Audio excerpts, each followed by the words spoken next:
Welcome, everyone. My name is Karl Faulstich. My co-presenter is David Doney, and we are presenting the fiscal and economic issues in the U.S. nationally. This is our June 2024 meeting. We're part of the Northwest Suburbs of Chicago OFA, or Organizing for Action. And again, welcome. Feel free to unmute and speak up if you have a question that can be answered quickly. Otherwise, we will stop at the end of sections to allow you to answer questions. Our job here is to present the facts to you about what's happening in the country so you can sharpen your arguments and communicate to whoever your audience is. We're going to start with the labor market, then go to deficits and debt, how household financial positions are doing, which kind of portends future economic activity, and then other economic indicators and action. Labor market. May was a good month for payroll jobs, as the reported that we added 272,000 payroll jobs in May, although we adjusted the prior months down by 15,000, but it's still at 257,000 increase in jobs is a very good increase in payroll jobs versus what was previously reported. As you can see, we previously peaked in February of 2020, just before the pandemic hit. We lost about 22 million payroll jobs in a couple of months, and we've been gaining back payroll jobs ever since. We reached a new peak in June of 2022. We are now 6 million jobs over the pre-pandemic peak. Everything is good on that front. Recessions tend to be a reduction in jobs, and we are clearly not seeing a loss of jobs yet, despite the fact that over half the country thinks we're already in a recession. Okay, this is job growth for a number of months since President Biden took office. The bars are the monthly totals. The line is a 3-month average. And the break-even estimates are how many jobs, what somebody suggests are the number of jobs that need to be added to hold our unemployment steady and participation rate steady. No matter how you slice it, job creation is faster under Biden than Trump. If we're going back to just some recent presidential, Obama's second term, he was averaging 216,000 jobs added per month. Trump, through his first 3 years, was averaging 180,000 jobs per month.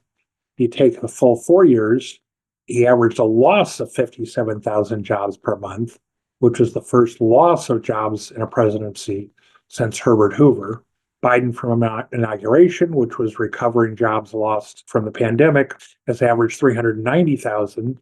And since we surpassed the pre-pandemic peak, we're still going up at 269,000 jobs a month, which is darn good and better than Obama.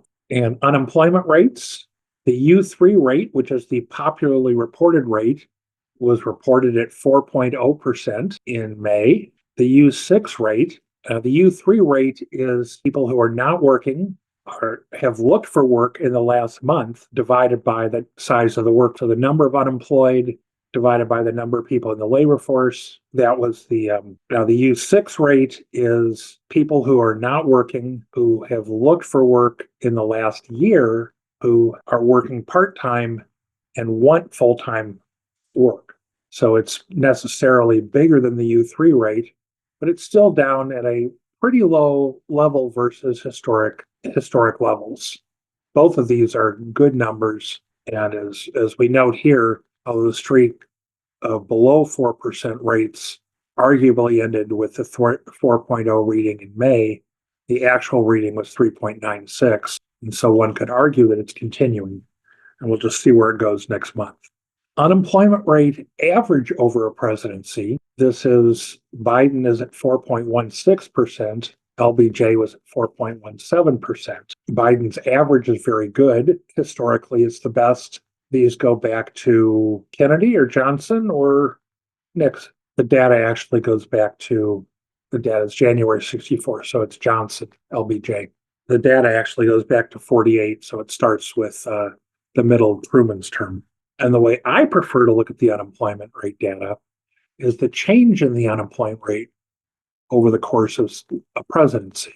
So what we see here is that under Biden, the unemployment rate has gone down by a little over 2%. Under Trump, it's gone up over 1%. Looking back, we see that Trump had a pretty good average unemployment rate, but the unemployment rate moved in a bad direction during his presidency. Similar, Bush 43 shows a low average of 5.27%, but it went up about 3.5 percentage points during his presidency. So to me, this is the better graph, but they're both valuable. And why did the unemployment rate go up? Well, it went up because a few things. Number one, the population went up a little bit. The labor force actually shrunk. The participation rate went down a little bit. The number of employed went down. The number of unemployed people went up. And since the unemployment rate is the number of unemployed people divided by the labor force, we see that it went up a little bit from 3.86% to 3.96%.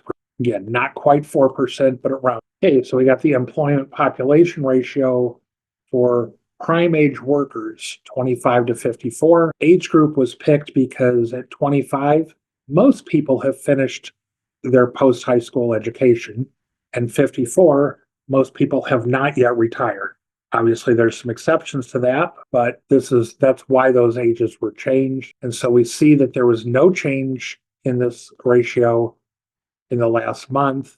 It's gone up a little bit since 2023, and it actually exceeds the pre-pandemic peak or pre-pandemic level of 80 back in 2019. Okay, job openings to unemployment level. What we see, job openings is the green. During the pandemic, job openings dropped. They went up later, and they've been coming down as people have taken jobs since the middle of 2022. The unemployment level spiked in 2020 with the pandemic and has come down.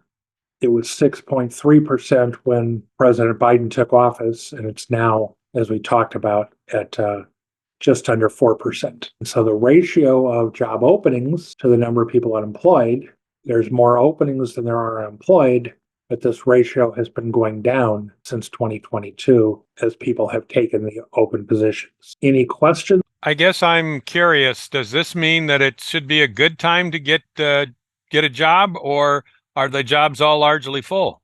Well, there's more jobs than there are number of people unemployed. Nationally, that would argue that it should still be a pretty good time to get a job, but not nearly as good as it was 2 years ago, because now there's 1.2 job openings per unemployed person, where a couple of years ago it was 2 job openings per unemployed person. On the other hand, this isn't true for everyone. People over 50 will struggle to find work in pretty much any economy, just because employers don't like to hire people who have expensive insurance costs and may not have the technical skills and the desire to learn new ones to contribute to their companies. And new grads also may be struggling. On the other hand, it's not quite like when, coming out at the end of 1981, when the unemployment rate was up around 10%. Speaking from experience. Other questions, comments? Okay, this is comparing what's happened so far in 2024 with what actually happened last year in 2023, but these are not full year numbers. They're partial year numbers, October through May. So it's a little unclear what's going to happen when we look at full year deficit. What we're seeing is that the deficits are down a little bit versus last year. Spending's up, but revenues are up by more. Actually, that's not quite true. Spending's up, revenues are up, but not by quite as much. So the deficit, this partial year deficit is actually higher by 38 billion. And this is from a recent 10-year forecast from February of this year, where the 2023 fiscal year deficit, full year, was $1.7 trillion. And the expectation was that it would go down a little bit in 2024, then back up. And then as we get towards, the 8, 9, 10 years out, the deficits would continue to go up for a couple of reasons. Number one, we've got an aging population and more people will have to increase spending on Medicare, Social Security, as well as senior citizen Medicaid for nursing homes, et cetera, for people who don't have the funds to pay for their own nursing home care. Also, the debt has been going up. the expectation is that, especially with the relatively low interest rates we've had, the expectation is that our interest rates will go up along with the debt continuing to go up. And what we see here is the interest. So the primary deficit is actually going to go down, but because of interest, the total deficit will be going up. They were saying something on some news thing that I heard or something when I was working out about that this is the first time in history that the interest on our debt exceeds everything, I think they said, except for Social Security, including defense and some other stuff. Is that really true, or is that just propaganda from the other side? Well, if they were being truthful, the debt went up most under the last president, Trump. He had They were talking about interest, though, the interest on the debt, but yes. Well, the interest on the debt is a function of the amount of the debt. Agreed. And so if the Trump administration added $8 trillion to the deficit or the debt, then he's responsible for a lot of the current interest on the debt. I don't disagree with any of that, but it would still be a problem. Sounds like it might be a problem to be reckoned with independently of who's to blame. I think that is an accurate statement that you made about how big the interest is relative to some of the other major accounts. I think there's a timing difference, meaning it's bigger than some of them now, and it'll be bigger than others over time, over the next few years. So it will eventually overtake pretty much every other category of the budget. It'll catch up to Social Security and others. CBO just sent out today their updated budget and economic outlook, which is not reflected in here yet. These numbers are from February. I'm kind of skimming it as I go, but they've got a section on just that interest element that you brought up about how much they are, how much it is relative to the other categories. But I think I would say what you heard was probably accurate. And I'll find the right section. I skipped over it earlier, and I'll get back to you with their quote a little bit later. I mean, obviously, that's one of the negative consequences of the interest rates going up, which is apparently the fault of the Fed largely, although they're claiming they're trying to control inflation. Although I guess most of the interest payments go to them too, or anyway, so that's another side, but whatever. Yeah. Okay. So again, the change in the budget deficit as a percent of GDP from the start to the end of their term, we see is that the big increases in the debt or the deficit occurred under Republican presidents. The big reductions tended to occur under Democratic presidents, although the deficit went down under Eisenhower. It went up a little bit under Kennedy, so it's not Reagan and Carter were about break evens, as was Kennedy. And as the notes say, the increase in deficits under Republican presidents is because we tend to have deficits that begin under Republican presidents. Plus, they have their tax cuts to further increase the deficits. As we've mentioned in prior meetings, 10 of the last 11 recessions started under Republican presidents, which is why you tend to get this kind of data to look at.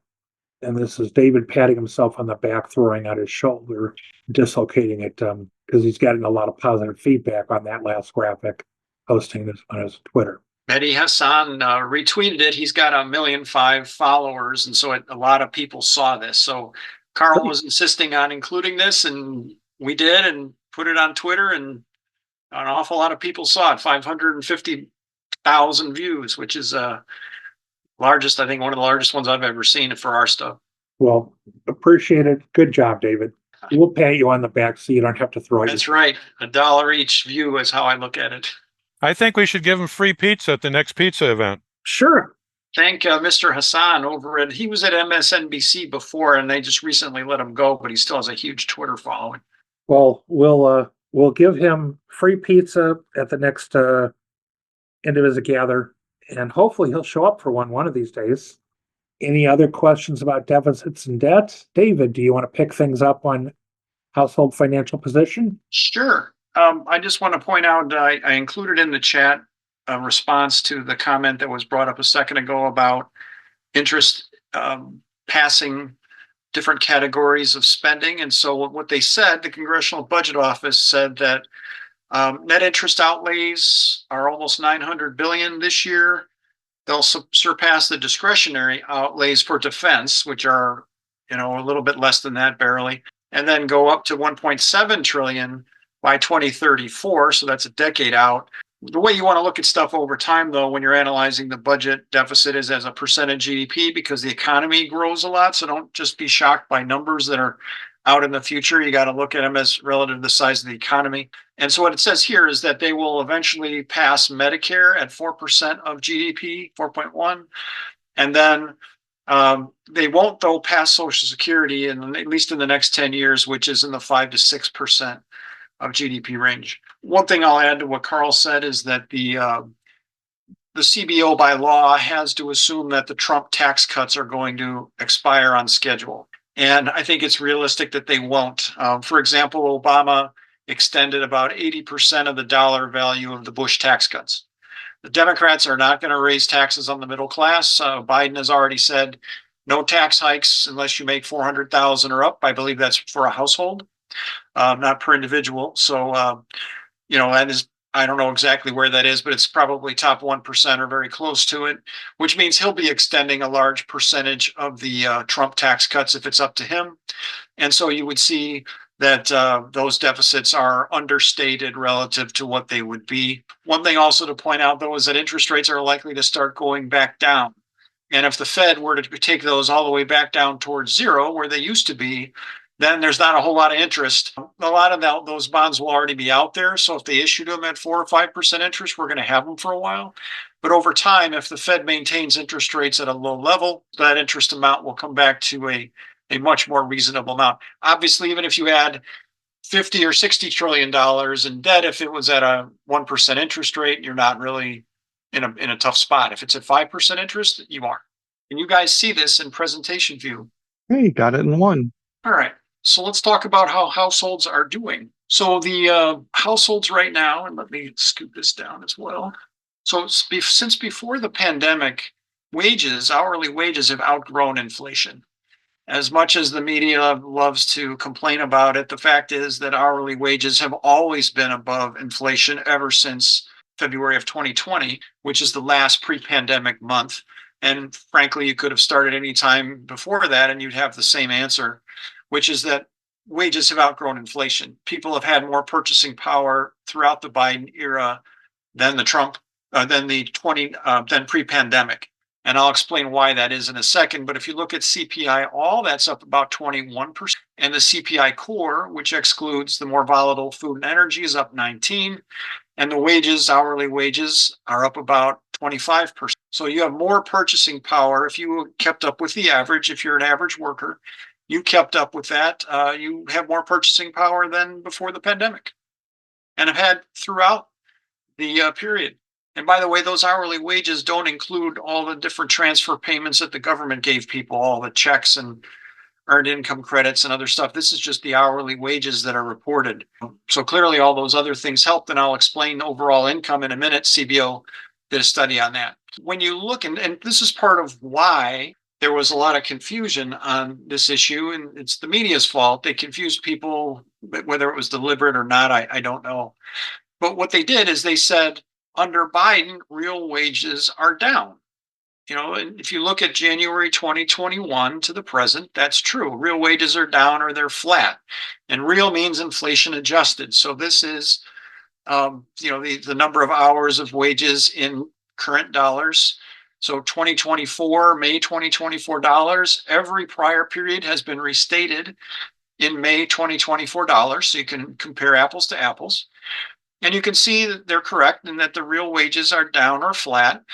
But then you have to realize that the 2020 number was a phony number. As Karl mentioned, 22 million people lost their jobs, disproportionately lower wage workers. And so the average of those that were left in the workforce went up. And so you have this dramatic spike in the real wages. And then, of course, that's going to reverse because that's not a real thing. As those people came back into the workforce, that was a downward pressure on this. And so Biden is sitting here and people are saying, well, you should feel badly about Biden because real wages are down. Turns out that this plateau, or this range here, 2021 to 2024, is the highest of any president, which I'll show you that bar graph in a minute. It's also, as you can see, well above the pre-pandemic period. It's about $1 an hour higher. That's 3.4%. That works out if you figure people work 1,700 hours a year or so. That's about $1,700 more in purchasing power per worker. So two full-time worker family, $3,400 more purchasing power than before the pandemic. So this is one of those things the media gets confused a lot, as they tend to look at what is more shocking. So real wages are down gets more clicks than real wages are higher under President Biden than any other president. In fact, 2021, this period here, is the highest real wage average year of any year, going back to 1964 when this data became available. So this is a record year, and nobody in the media, I never ever saw it, you only hear it in this meeting, is that 2021 was the highest year for real wages ever, and that's President Biden. You had this spike under Trump, so he's got the record for a single point, but we know that was a fake number. And so these are, and even if you consider 2021 kind of fake, great. 2022 and 2023 and 2024 all higher than before the pandemic. So people that love 2019 and Republicans say everything was great right before the pandemic, and now look at the problem we're having. Well, it's not a problem. We're actually better off than we were on this measure, and I'll show you many other measures that are better now. The Congressional Budget Office then expanded this to talk about incomes overall, and the upper chart is after transfers and taxes, and the lower chart is just market income without any adjustments. What they're saying here is that a negative is good here in the way that the CBO explains this. You could actually buy more stuff. If you take the money you had in 2023, you could buy more stuff that you bought in 2019 at those prices, or adjusted prices, meaning you can buy a bigger basket of goods than you used to be able to buy. You have more purchasing power now. And the way they say it, and it's very backwards, you have to kind of parse it, but it says baskets of goods and services representing consumption in a typical year, You know, and this is what they did. And it says the agency found that on average household purchasing power based on those consumption bundles increased over the period, but that the effects of inflation varied by income group. And they show you the different groups, all of which are negative here, which means better, the way they define it, which is terrible, but that's what they did. But every group is better, just it varies by group, and the highest quintile group did the best, as they typically do. But even the lowest group, the lowest quintile, so the bottom 20%, did very well. They had better purchasing power in 2023 than 2019. And this is really where it is. For households in every quintile or fifth of the income distribution, the share of income required to pay for their 2019 consumption bundle decreased. And that's why they show this as a negative. I wish they didn't, and they just showed it as a percent increase in purchasing power. But, that's why the media sometimes struggles to explain this, because you can't use this. You can't share this in the media because it's too complicated. You have to kind of straighten it out and say purchasing power was higher by a certain percentage. All right. So another way of thinking about this inflation and income idea is that if you just take an example of a person, and I'm using 100 because it's a round number. If a person had 100 income in February 2020 and they had a 24% wage gain, let's say, that takes their income up to 124. You take out the taxes, same tax rate, you get this revised after-tax income. The issue here, though, is costs. The inflation rate applies to the costs, which is a much smaller number than income, right? People don't spend every dollar of income they have. They pay taxes. And so their spending is really a subset of their after-tax income. And in this case, the person saved $7. What this means, if you go then, you have a 24% wage gain and 21% inflation, because the wage gain is applied to this bigger number, your gross income, it weighs more heavily in the math. And so you're $3.48 better off, or 50%, the 7 to 1048, 348 on 7 is almost a 50% increase in what you're able to save, because you had a slightly larger gain in wages than you did in inflation. Now, nobody knows this either. It's a carefully guarded secret, but this inflation and wages, they're applied to different numbers. the wages are applied to a much larger number. And so even if these percentages were the same, you'd be way ahead. And this person is saving 50% more than they were before the pandemic. So this is one of the reasons, one of the unheard of reasons why the economy is booming. People have a lot of money available if they choose to spend it. Best kept secret. It is a very well kept secret. Nobody knows that. I've never seen it in the media anywhere. Now, as I mentioned this slide before, when you look at Biden compared to the other presidents, he has the highest real wages of any president on average. And so that plateau that I shared with you here, if I were to show you the version of this that goes back to 1964, this is pretty much right at the top. Most of this plateau is above even the 1970s, and those very high real wages. The real wages over time move kind of like a big U shape. They were high in the mid 1970s, and they were low for a long time, and they've come up over the last 20 years or so, and now they're about as high as they've ever been. Good news there. Biden is the president with the highest real wages. Is Biden talking about this? Have you all seen this slide? No. The more marketing we can do, the better. We're not marketing this yet, so we'll see. I'll keep sharing it, and people will keep seeing it. Eventually, it'll break through. Somebody famous will share it. But it's good news for Democrats in that Biden has the highest real wages, real being inflation adjusted. You have more purchasing power under Biden than any other president on average, and about $1 higher than Trump. This just combines a couple of ideas: the unemployment rate average under Biden, and then that real wages chart I just showed you. You want to be in the upper left corner. You want the low unemployment rate. You want the high real wages. Biden is the champ. He's highest on real wages, and now he just passed LBJ as the best on on unemployment rate. And so, if you look, some of these may surprise you. Like Reagan is one of the worst. People loved Reagan, thought he was an economic giant. Yeah, Obama doesn't look real good either, unfortunately. Obama doesn't look good either. We had high unemployment for a long time in the Great Recession. It took, what was it, Karl, 7 years to regain our pre-Great Recession employment level? Well, from the start of the recession in December of 2007 till we fully recovered in 2014. Yeah. So a little under 7 years total, but yeah. Yep. Over 6. I mean, and that was something that Biden learned, which is part of why he spent so much early in his administration, was you keep spending like crazy until those jobs have recovered. You don't play around with this. And he doesn't get credit for that. Media is too upset trying to blame him for inflation. But the fact is, we had a tremendously strong recovery, in part because of the spending level of the government.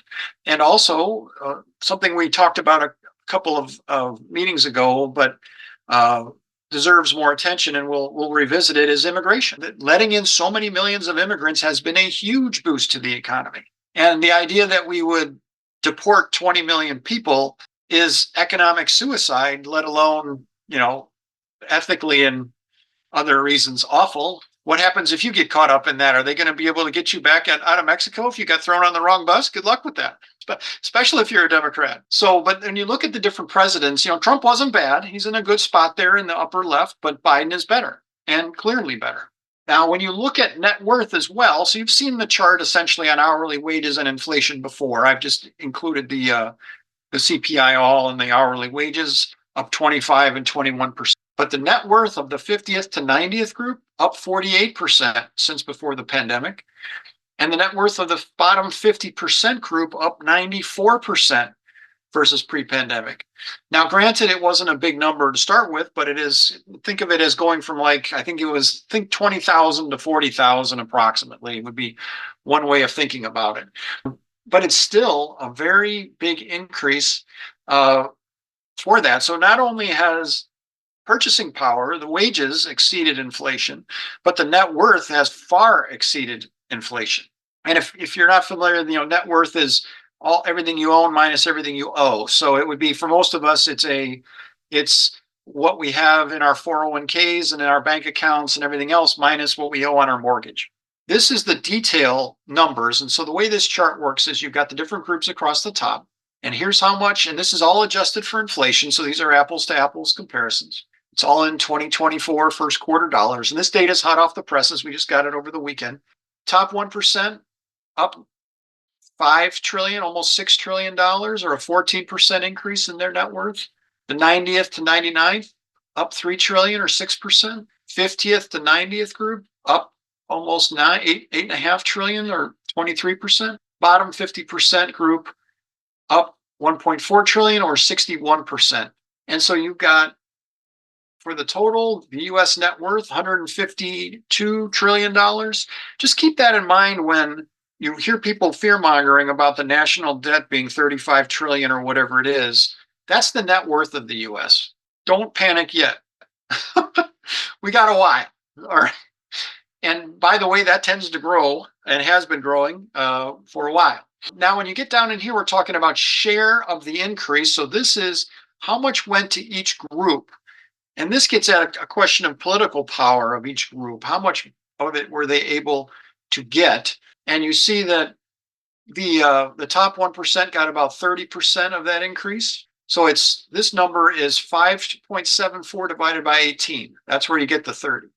And here's 311 divided by 18. That's the 17% and so on. So the middle here, the 50th to 90th group, so the middle and upper middle class got 45%. The working class group got about 8%. The share of net worth, how much each group owns, so how big their slice of the pie is. Bottom 50% only has 2.5% of the pie.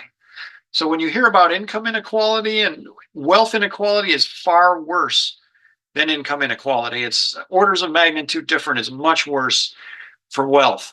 And that's part of the reason why a wealth tax is such an easy sort of, if you think a higher tax rate on income makes sense, like we have a graduated progressive income tax system, if you think that is legitimate, then you should be very comfortable with a wealth tax, which is applied to a even much more unequal distribution.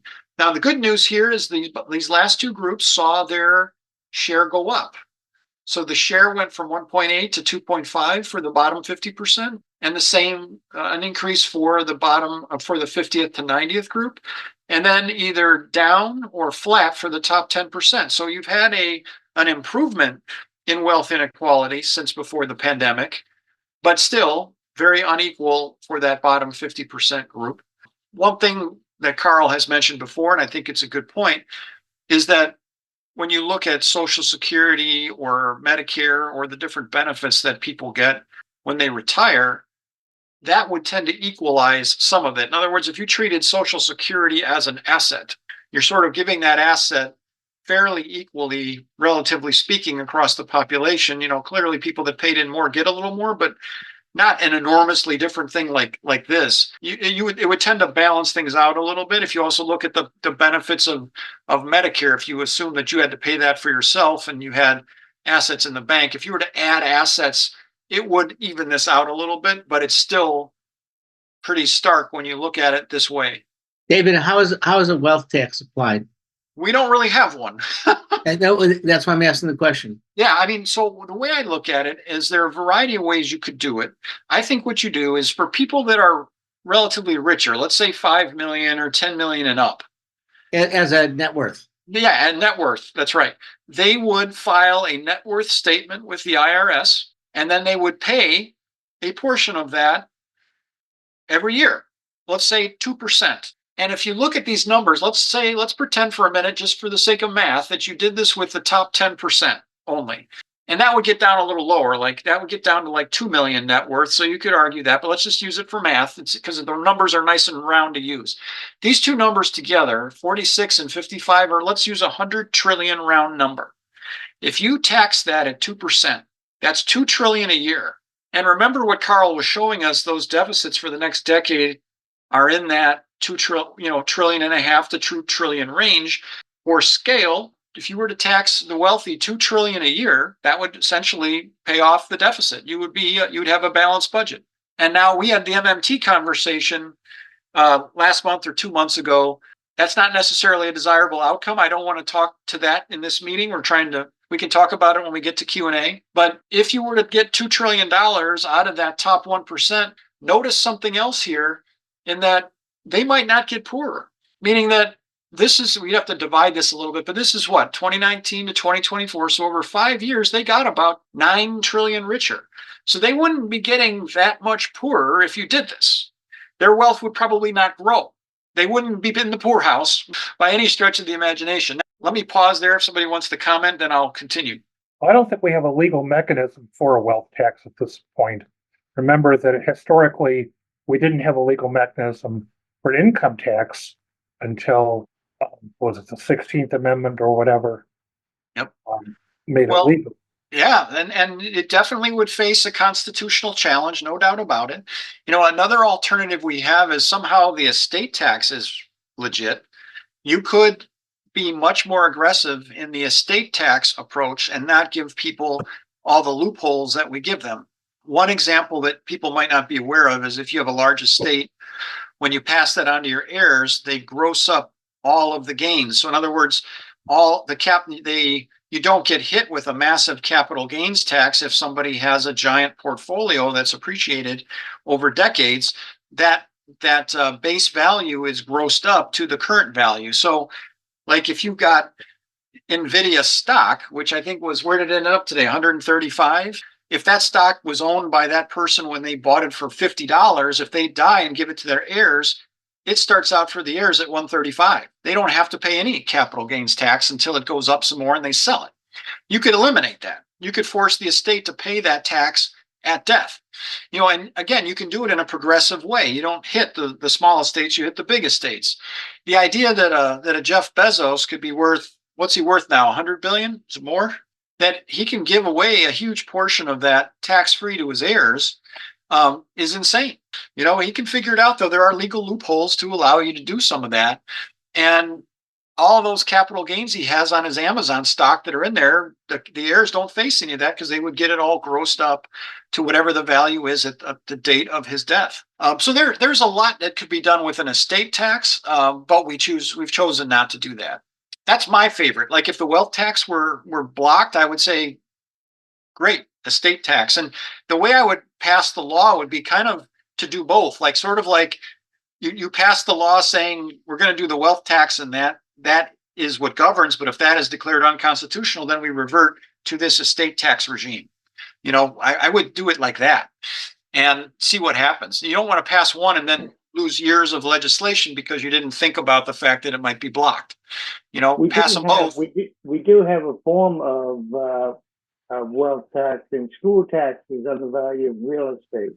Say that again or explain. School taxes is on the value of real estate. I was just commenting on that, Morris.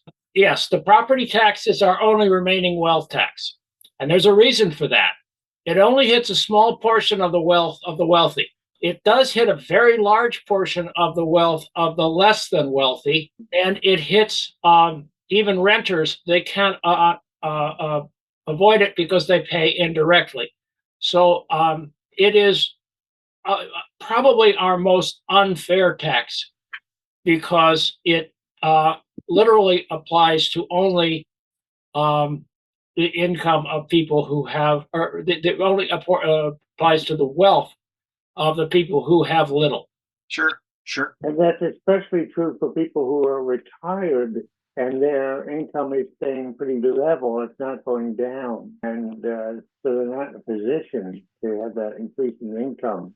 I would also point out that since it's done by school district, that a very wealthy, affluent community might structure things so that they, and many seem to have done that, where they have a wealthy, affluent school district. And so while the property values may be, say, 20 times some other communities, their cost per pupil is not 20 times.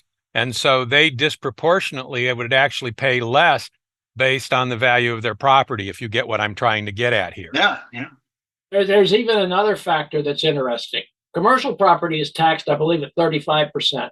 Private property, I believe, is taxed at less. And farm property is taxed at almost nothing, which is why the folks down in the rural areas in Illinois have no tax base to have schools. So they have done that deliberately. So we have to send money from Cook County to the rest of the state in order for them to have schools at all. And that's because they've deliberately reduced their own tax base to virtually nothing. Plus, they have no building permits down there. So if you put in $10 million worth of infrastructure for grain silos and that kind of stuff, nobody knows about it. Okay. No, those are all great points. Thank you guys for adding that. I think that helps a lot. When it comes, one of the challenges you'll face is, how do you enforce this? Like, how do you force the rich to pay this? They file the net worth statement. Most of them have brokerage accounts. You're going to have a lot of financial assets in there, and you can pay right out of there. The IRS can also access that data, can be accessed, meaning that you file, you'll turn in all those statements. Basically, your whole brokerage account gets turned in along with your already you've got to turn in all that info. If you have a tax preparer, they're going to require you to give them all their broker information. The IRS has all that, so they know at least what your financial assets are. The trick would get into that rare case when somebody has a lot of there's a lot, I shouldn't say rare case, a lot of people's net worth is tied up in a business, so their own business. It can be tied up in property, and then you have some drama there with trying to figure out, do they have to sell some of their land in order to pay their taxes? I mean, that's not the end of the world. It's just there could be some scenarios where you could find some people that have a really weird situation where maybe they have to sell the entire property at once, and that's all their net worth, and doesn't feel fair to me to force them to sell it all at the same time. But if you've got a giant property holding or a bunch of them and you can sell some of them, then I don't see that as being an issue. But of course, the rich would. You just brought up an issue of cash management, and the second year that's not an issue. I'm sorry, it's not an issue in the second year. Yeah. I'm curious about ultra wealthy who might have overseas holdings, the Gates, the Buffetts, the Soroses of the world. How do you necessarily get at that? How do you even know that's there? I mean, well, they would have to file it as part of their net worth statement. If they own it, doesn't matter where it is, and they pay. It doesn't matter where. Now, one thing you'll see is if, let's say, they are paying tax on that overseas, there's already arrangements for that, where if you're paying tax to a jurisdiction overseas, you can take that as a credit and all that, and that wouldn't change. If you're paying a wealth tax in Spain, then you shouldn't have to pay the same amount on your wealth in the United States.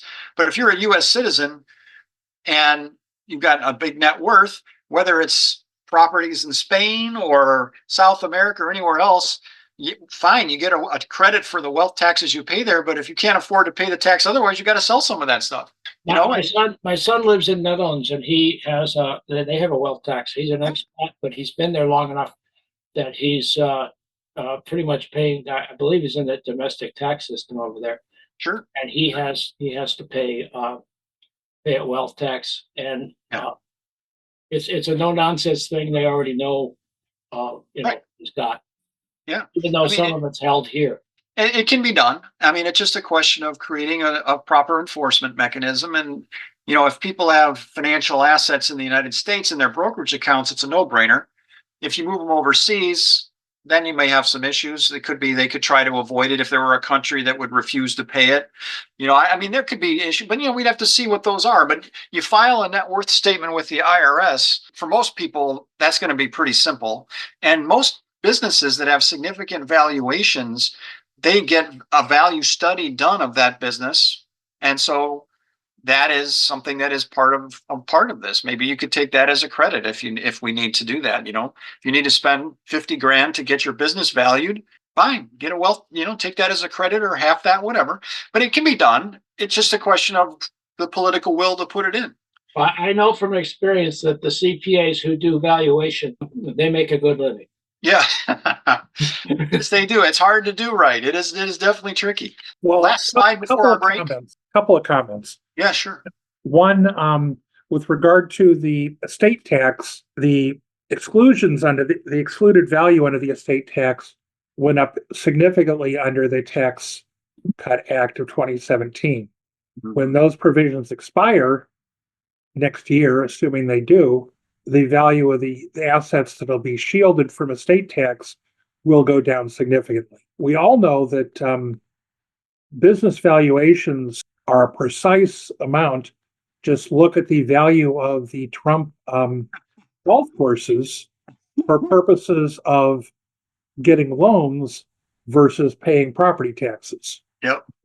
I can't see any problem getting a value of property in an estate, in a business. Yeah, okay.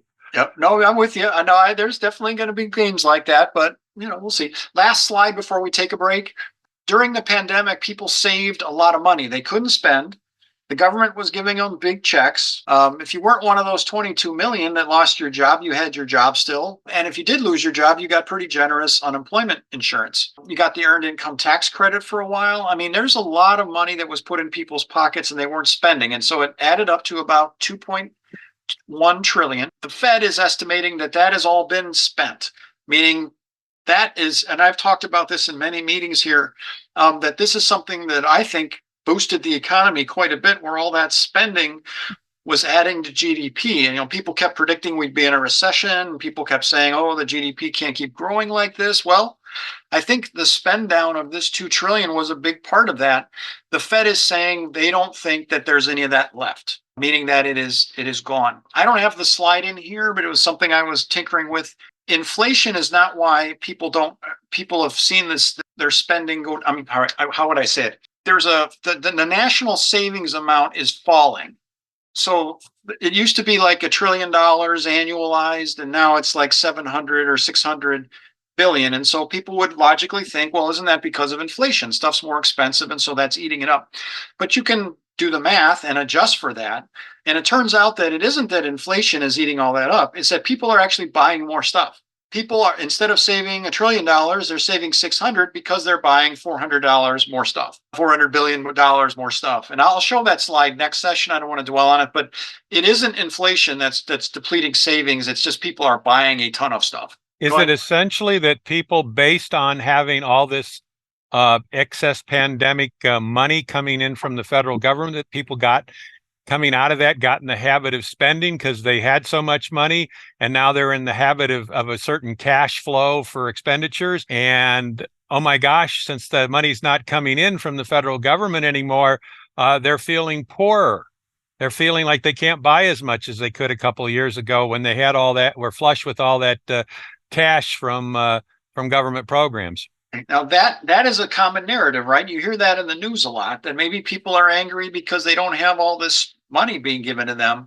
But notice what we talked about before. The net worth is up. The real wages are up. And I think, to your point, I think the way I would rephrase that or add to it is that what's going to happen now that all that excess savings has been spent? Meaning, are we going to see a real slowdown in the economy over the next year or two now that savings is gone? I think that's the risk that I worry about. I think if people are upset that they were getting this money before and now they don't have it anymore, I mean, if that's true, great, but they have to realize that you can't run a 3 trillion. Well, I shouldn't say can't. You're not going to see people running a $3 trillion deficit in current dollars every year. That's what we ran a few years ago. In 2020, I think it was 2020, 2021, we were running these $2.5, $3 trillion deficits. People were on the sidelines enjoying that. The checks were coming in. I can see why they'd be upset. So you're not crazy. It's just, when I look at this, it's just that they don't have the extra money to spend. And yet they are still finding ways. And I think so because of the extra income they have. They've got more purchasing power. They've got higher net worth. They are still able to spend, even though this excess savings has been depleted. They're still able to do it. And we'll see over time how that plays out. But that narrative does still seem to explain why savings are down and why credit card debt would be up if they've continued to spend at a level that they got accustomed to based on subsidies from the federal government that are or other even state government that are no longer coming in, and then they switched over to spending from savings and credit card borrowing because they were in the habit of it and liked the lifestyle. Okay, fair enough. No, all right, you're right. That would explain kind of what I was saying before earlier too. If the reason the savings was $1 trillion before and now it's 700 or 600 is because people are buying more stuff, and that's part of it. So yeah, okay, fair enough. I mean, buying stuff is fun for some people. A lot of people, it's not going shopping is not a new thing. I mean, That's what malls were built for, and they're maybe passing now, but that's what they were built for. Sure. That's fair. All right, so let's take a break.